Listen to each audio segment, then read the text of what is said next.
একজন আলেম বাজারে কেনাকাটা করতে গেলে দোকানদার দাম কমিয়ে বলতো।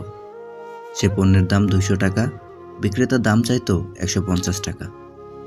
তিনি ব্যাপারটা খেয়াল করলেন। একদিন জিজ্ঞাসা করলেন, এই দাম কি সবার জন্য? বিক্রেতা বলল, না, শুধুমাত্র আপনার জন্য। আল্লাহর কসম, আপনার জায়গায় অন্য কেউ হলে আমি কিছুতেই এই দামে বিক্রি করতাম না।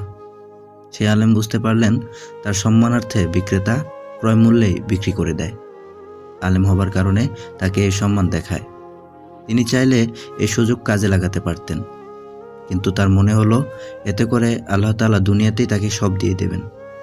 আলেম পরিচয়ের মাধ্যমে তিনি দুনিয়াতে লাভবান হতে চাননি। এরপর থেকে মৃত্যু অবধি তিনি কোনোদিন বাজারে গিয়ে কেনাকাটা করেননি। কেনাকাটার প্রয়োজন হলে অন্য লোকদের দিয়ে কিনতেন। সেই আলেমের নাম হলো হাসান আল বসরি রহিমতুল্লাহ।